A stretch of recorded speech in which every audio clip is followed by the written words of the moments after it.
حدیث اگرچہ وہ بحار الانوار میں بھی آئی ہے، لیکن ہم لڑیں خود اور کہہ دیں کہ نبی کہہ گئے کہ 73 فرقے ہوں گے، تو پھر ہمارا کیا قصور ہے؟ یہ نبی مکرم 73 فرقوں کی پیشگوئی کر گئے، نبی مکرم بتا گئے کہ میری امت میں 73 فرقے ہوں گے، 72 جائیں گے جہنم میں، ایک جائے گا جنت میں. تو جب اتنے سارے فرقے ہونے ہی ہیں تو یہ لڑائی تو ہونی تھی. لیکن نہیں عزیزان گرامی، صاحبان دقت جانتے ہیں، صاحبان علم رجال جانتے ہیں، علماء علم رجال نے بیان کیا یہ حدیث مستند نہیں ہے. کتنی مشہور ہے یہ بات. شاید ان حدیثوں میں سے ایک حدیث ہو جو بچے بچے کو یاد ہے، لیکن ہمارے تمام علماء علم رجال جن سے آپ کا اور میرا تعلق ہے وہ اسے مستند نہیں کہتے. یہ حدیث نبی کی حدیث نہیں ہے، یہ ایک فرد نے بیان کی ہے، کہہ دیا کہ نبی نے کہا ہے. نبی کی حدیثیں جب تک تواتر تک نہ چلی جائیں عقیدہ بنانے کے قابل نہیں ہوتی. ایک فرد اگر کچھ کہہ دے تو اس سے عقیدہ نہیں بنتا، اور پھر وہ فرد جس نے کہا ہے اس فرد کے بارے میں نام لیے بغیر میں اتنا کہتا ہوا گزروں عزیزان گرامی، نہ ان کی صداقت کی کوئی سند ہے. ایک سلوات بھیج دیں محمد و آل محمد.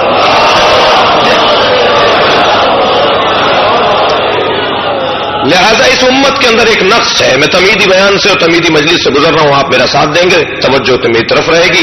اور وہ یہ کہ یہ لڑتی ہے، اس میں اختلاف ہوتا ہے، یہ قدم قدم پر بھیڑنے لگتے ہیں، یہ لڑنے لگتے ہیں. اللہ نہیں چاہتا یہ لڑیں. کیا کرے اللہ کہ انہیں لڑائی سے بچائے؟ کہ ایک ایسا ذکر دے دوں گا جو انہیں لڑنے نہیں دے گا، جو انہیں آپس میں جوڑ ڈالے گا. یہ اس فرش اذا سے باہر جائیں گے تو تمیزوں میں بدل جائیں گے. کسی کا وہ زبان ہے، کسی کا وہ لباس ہے، کسی کی وہ تہذیب ہے. جیسے ہی فرش اذا پر آ کر بیٹھیں گے فوراً ان میں اتحاد برقرار ہو جائے گا. بس یہی چاہتا ہے اللہ کہ جتنی دیر مجلس میں حسینیت رہے اتنی ہی دیر زندگیوں میں بھی حسینیت رہے، زندگی سے حسینیت نکلنے نہ پائے، معمولات زندگی سے حسینیت باہر نہ جانے پائے. ایک نقص اس امت میں یہ تھا کہ یہ لڑتی تھی. لہذا حبیب کیا کیا جائے؟ کوئی ایسا نظام دے کے چلے جاؤ کہ لڑے نہیں. تو عزیزان گرامی وہ نظام دیا ہے فضیلتوں کا نظام. اس لیے کہ منصبوں پر اختلاف ہو سکتا ہے، فضیلتوں پر اختلاف نہیں ہوتا. لوگ کرسیوں پہ تو لڑ سکتے ہیں مگر قدروں پر اور اقداروں پر لڑائیاں نہیں ہوتی.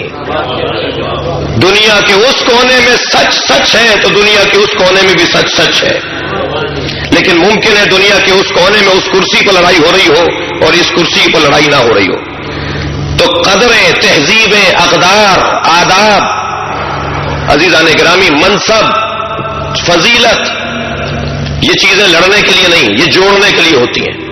لہذا اہل بیت عصمت و طہارت کو اللہ نے منصبوں میں نہیں الجھایا، فضیلتوں سے سرفراز کر دیا. کوئی تمہیں امام مانتا ہے نہ مانے، ہے میرے حبیب تمہیں صادق اور امین تو مانا جاتا ہے. کوئی تمہیں حسین امام مانتا ہے یا نہیں مانتا ہے، میرے حسین تمہیں شہید تو مانا جاتا ہے. کوئی تمہیں امام مانتا ہے یا نہیں مانتا، اپنے گھر بار کو قربان کرنے والا تو مانا جاتا ہے. یہ وہ منصب کے علاوہ وہ تہذیب ہے، وہ فضیلت ہے جس میں کسی کو کوئی اختلاف نہیں ہے. کیا کیا جائے کہ اختلاف سے بچا جائے؟ لہذا اختلاف سے بچنے کا ایک ذریعہ فضیلتوں کا اجتماع ہے. اور جن کے تذکرے میں ہم اور آپ جمائیں وہ منصبوں کے پابند نہیں تھے، منصب ان کے پابند تھے. وہ محتاج نہیں تھے کہ انہیں کرسی ملے تو وہ کچھ کریں، ان کی بیعت ہو تو وہ کچھ کریں. اگرچہ ایک بحث اس کے اندر ہے، اس کی جانب میں اس وقت آپ کی توجہات نہیں رکھنا چاہتا. اتنا عرض کرنا چاہ رہا ہوں کہ فضیلتوں کو اصل قرار دیا. آپ نے ذرا محسوس کیا تمام تر کمالات ہونے کے باوجود جناب سیدہ نہ نبی ہیں، نہ امام ہے، نہ رسول ہے. لیکن عزیزان گرامی نبی بھی نہیں ہے، رسول بھی نہیں ہے، امام بھی نہیں ہے، لیکن نبوتوں کو امامتوں کے حوالے کرنے والی ذات ہے. کا ایسا وجود چھوڑ کر جاؤں گا جو تمام تر فضیلتوں کا مرکز ہوگا. اگر کسی کو نبوت میں اختلاف ہوگا تو وہ فاطمہ کو دیکھے کہ فاطمہ کس کی طرف دیکھ رہی ہے. اگر کسی کو امامت میں اختلاف ہوگا تو دیکھا جائے فاطمہ کس کی طرف دیکھ رہی ہے. اللہ نے اس گھرانے کو فضیلتوں کا مرکز بنایا تاکہ اختلافات دور ہوتے رہیں، جوڑ ڈالے. اور آپ دیکھیے اس وقت پوری دنیا میں یہ جو محرم کی پہلا عشرہ گزرا ہے، اس وقت بھی اور چہلم اور اس کے بعد تک بھی بعض علاقوں کے اندر 40 کے اوپر عزاداری کو بڑھا دیا جاتا ہے، بعض علاقوں کے اندر 8 ربیع الاول عزاداری کو بڑھا دیا جاتا ہے. لیکن ان ایام میں اگر آپ دیکھتے رہیں، محسوس کرتے رہیں، آپ سب جانتے ہیں پوری دنیا میں کیا ہو رہا ہے، لیکن ایک واحد ذکر ہے کہ جو جوڑے ہوئے ہے پوری دنیا کو. تمام تر دباؤ کے باوجود، تمام تر کھچاؤ کے باوجود، تمام تر تناؤ کے باوجود عزیزان گرامی یہ ذکر اپنی آب و تاب کے ساتھ جاری و ساری ہے.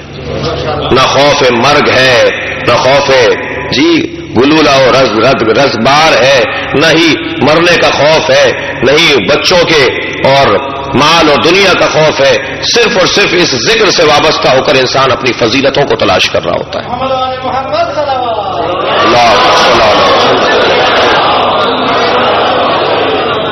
ایک تو اس امت کے اندر نقص اختلاف کا تھا، لہذا کہا گیا کہ ہم نے قرآن آپ پر اس لیے نازل کیا تاکہ آپ امت کو اختلاف سے بچائیں.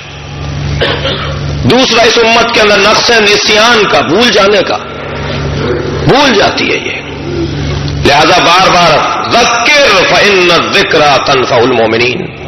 اے میرے حبیب، آپ نے آیات کی تلاوت بھی کر لی، آپ نے قرآن کی تعلیم بھی دے دی، تزکیہ نفس بھی کر لیا، لوگوں کو حکمت کی تعلیم بھی دے دی، لوگوں کو اختلاف سے بچانے کا ذریعہ بھی دے دیا. اب ایک ایسا ذکر چھوڑ کر جائیے جو ان کو فائدہ پہنچاتا رہے. اور عزیزان گرامی وہ ذکر ہے ذکر حسین ابن علی.